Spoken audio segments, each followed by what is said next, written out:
Ça y est, le jour J est arrivé. Il faut qu'il effectue le fameux rituel. Toujours accompagné de son oncle, il se rend à un hôtel délabré, miteux, au bord de la mer, où il trouve un jeune homme attaché. Ce jeune homme-là lui est présenté comme la personne mentalement instable avec qui il doit avoir des relations sexuelles. Le jeune homme est là, il n'arrête pas de déblatérer des inopties, des trucs bizarres. Il parle d'incantations, de rituels et tout, de sectes. Ce qui a... Salut les gars, salut la team. On doit vraiment réfléchir à un nom. Un nom pour vous, c'est très important. Alors, bienvenue pour ceux qui nous découvrent sur Chroniques Fascinantes Africaines et bon retour à nos très chers abonnés. Alors, nouvelle histoire de malade les gars. Quand je dis souvent nouvelle histoire de malade là, c'est que c'est du lourd et cette fois-ci c'est du très très lourd, ok? Donc, vous savez déjà comment ça se passe avant que je ne commence à parler.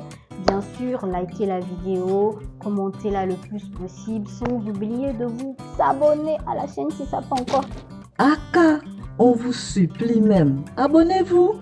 été fait et d'activer la petite cloche de notification pour ne rien manquer de nos prochaines vidéos. C'est parti. Cette histoire est celle de deux jeunes, Yannick et Vicky, vivant respectivement à Accra au Ghana pour Yannick et à Pretoria en Afrique du Sud pour Vicky. Tous deux ont décidé de rentrer dans leur très cher pays, le Gabon. Arrivés à peine à l'aéroport de Libreville, ils se dirigent vers le bureau des litiges des bagages parce que eux deux ont perdu certaines de leurs affaires. Lorsqu'ils se rendent au bureau, ils se rencontrent, ils font connaissance, ils discutent et tout, et ils échangent des contacts. Le courant passe tellement bien entre eux deux, ils décident de passer un peu plus de temps ensemble, 3 jours à Libreville. Dieu se sait ce qu'ils ont fait. Les 3 jours écoulés, Yannick n'étant pas de Libreville, il décide de rentrer dans sa ville natale qui est Port-Gentil. Les gars sont fraîchement sortis de l'université. Ils ont hâte de commencer leur vie d'adulte. Ils ont hâte de se faire un nom dans leur domaine respectif. Mais ce qu'ils ne savent pas, c'est que leur vie est sur le point de prendre un tournant dramatique. Vous comprendrez pourquoi je le dis au cours de l'histoire. Yannick, arrivé à Port-Gentil, il se fait aborder par son oncle au cadre bien gradé dans une entreprise prestigieuse. Il propose un poste avec un salaire conséquent et beaucoup d'avantages. Sachant que Yannick a une future valeur sûre pour le pays, pour la société, il n'a pas envie qu'il se fasse mettre le grappin dessus par d'autres entreprises. Donc Yannick, voyant cette alléchante proposition, n'y résiste pas, il accepte et 6 mois plus tard, il signe un CDI. Mon petit, je ne t'ai pas déçu, pas vrai? Alors toi aussi ne me déçois jamais.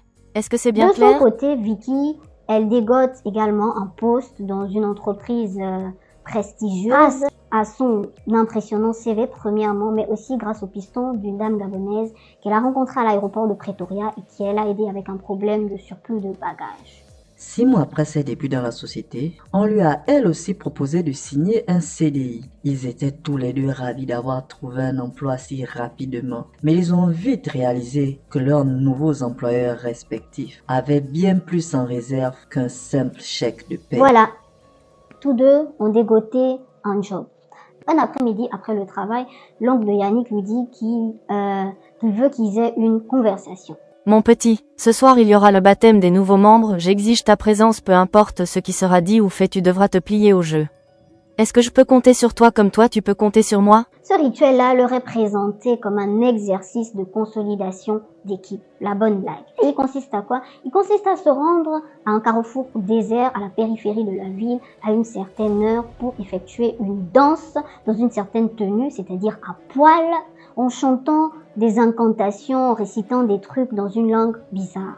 Et la raison donnée par les supérieurs pour ce rituel, c'est un moyen de tester leur loyauté et leur bravoure. Comme vous pouvez l'imaginer, il s'est avéré que leurs entreprises étaient affiliées à des sociétés secrètes qui pratiquent des rituels occultes, sombres et dangereux. Ces sociétés connues uniquement sous le nom de l'Ordre de la Main Rouge et le Cercle clair de la Lune Noire fonctionnaient en secret depuis des décennies, recrutant des jeunes et ambitieux comme Yannick et Vicky. Pendant ce temps, toujours à Libreville, prétextant la même raison que celle de l'oncle de Yannick, la marraine de Vicky l'emmène dans un endroit similaire à celui où on a emmené Yannick. Plus tard, elles sont rejointes par leur sœur de la sororité. Donc, Yannick et Vicky, ignorant tout de la vraie nature de ce rituel-là, ils sont premièrement hésitants à le faire, mais encouragés et rassurés par leur supérieur qui leur dit qu'il s'agit juste d'un exercice inoffensif, ils finissent par céder. Accompagné de son oncle, Yannick se rend au fameux carrefour où il trouve sur place une bande de jeunes recrues comme lui, accompagnés eux aussi de leurs mentors, de leurs parrains, comme on dit dans le milieu. On leur remet à tous une petite boîte en bois sculpté, d'ouvrir ces boîtes-là que lorsqu'on leur dira.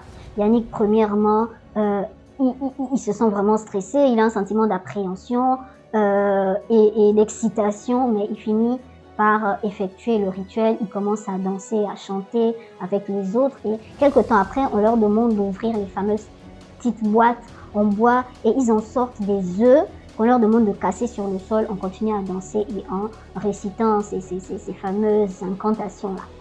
Pendant ce temps, elles sont rejointes par leur sœur de la sororité et on leur demande d'effectuer un rituel similaire à celui que Yannick a effectué. Tant mal à l'aise par rapport à tout ça, surtout en ayant les yeux de ses supérieurs braqués sur elle, Vicky malgré tout effectue le rituel. À la fin, ils rentrent tous chez eux avec le sentiment d'avoir franchi un cap, d'appartenir à quelque chose de plus grand mais en même temps de plus sombre. Une dizaine de jours plus tard, on annonce qu'il y aura un deuxième test. Ce test-là est nommé le procès du fou. Non mais ça c'est quel nom? Même avec le nom, tu sens déjà que ce n'est pas du tout net. Et ce fameux rituel-là, il est encore plus dérangeant que le premier parce qu'il s'agit en effet de passer la nuit avec une personne mentalement instable. Donc, une fois vous avez compris. Donnant pour raison le fait que ce soit encore une fois de plus un moyen de tester leur bravoure et leur détermination. Non mais vous nous prenez pour qui? Bref, ne voulons pas passer pour la recrue rebelle et surtout se sentant dos au mur, Yannick accepte. Vicky, de son côté, on leur annonce également qu'il y aura un deuxième test. Ce deuxième test-là consiste à aller à Port-Gentil, à séduire bien sûr dans des lycées différents, de n'importe quelle manière un jeune homme sexuellement non actif et de coucher avec lui 5 jours plus tard au bord de la mer à 1 heure et à un lieu qui sera donné au moment venu.